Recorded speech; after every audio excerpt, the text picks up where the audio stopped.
In my other review, I talked more about what was on the forefront, and so for this I wanted to go into a bit more detail with the film. Due to this being something very different than anything before, I wanted to uncover the film a bit more. So firstly, the film starts with the Riddler. We can see him commit his first murder in the film, and it starts with a very villainous, dark style, setting the tone quite appropriately for the film. Later on, we see the police try and uncover this truth, with Batman working with the police, mainly with Jim Gordon, who is the only policeman who actually believes in Batman. For instance, when we see him try to enter the crime scene room, he is frantically stopped but is let in by Jim Gordon. So even after 2 years of him being Batman, no one really believes in him or believes that what he's doing is right or the best thing.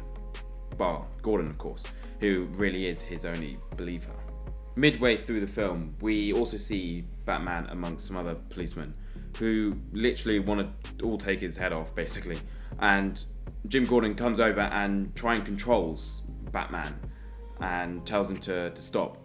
And here we really see the control that Jim has over Gordon. We even see this with Catwoman throughout the film, how under the hood, Batman is actually quite a tame person. Broken, but still, well, not this macho guy underneath. The opposite to what we normally see of Batman. It was like it's kind of the key to show who Batman really is, without him actually taking off the mask. It was a kind of halfway thing there kind of thing.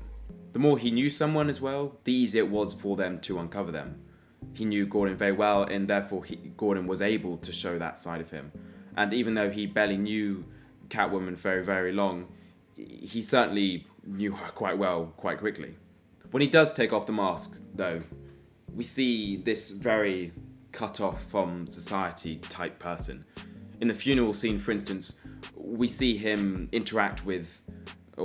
people interact with him a few times, and the way he replies is a way that is like he's never seen these people before. He's obviously something that's suffering very mentally, and I think that's one of the core things about Batman.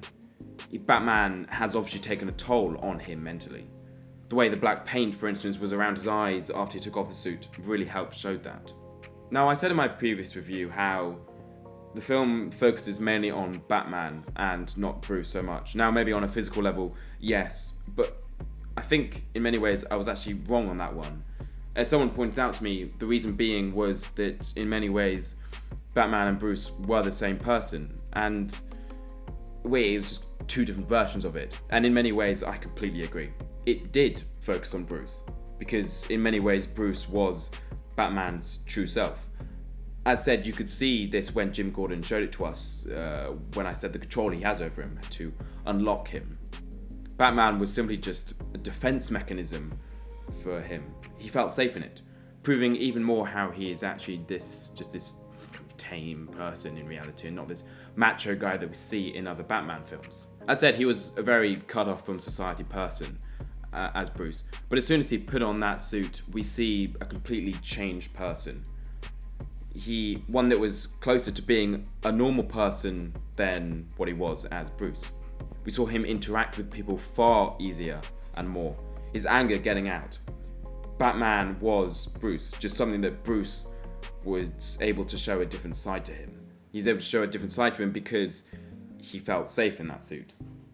Batman also had this kind of vampire look to it as well, a dark and vampirish person he was. Now, one of the main storylines was about him finding out what Batman was actually there for. Near the start of the film, we see him fight some people on the underground, and amongst that we see how criminals were afraid of Batman, and every time they saw the light in the sky of the Batman symbol, they would just kind of get scared and run away. Batman was a symbol of fear, and we could see that very clearly near the opening of the film with the monologue Batman was saying. Throughout the film, he did not describe himself as Batman, but Vengeance. Near the end of the film, he gets confused how crime rate has actually gone up, that he wasn't living up to the potential of Batman, of what it should be. And at the end, he realizes why. Because Batman shouldn't be a symbol of fear. It should be a symbol of hope. And so we see him help these people get out some rubble at the end, and also carry this child. And we also see the police finally respect him a bit more. So the film was really all about us learning about Batman and his true self, and him finding his true self. And at the end, he finds why he is Batman. I think that's one of the core things about the film. This possibly being a trilogy, it's not the origin story as many other Batman's films have, but in many ways it was its own origin story, just wasn't as a physical origin story as others have it. So while not everything on the forefront, as said in the previous review, was amazing, as said, and what I said about it I still believe stands, the film on the underneath though was super, a lot to look at. So that is really why I can say that the film was only good, but not amazing. However, the film does set up very well for a part 2, now the groundwork has been covered.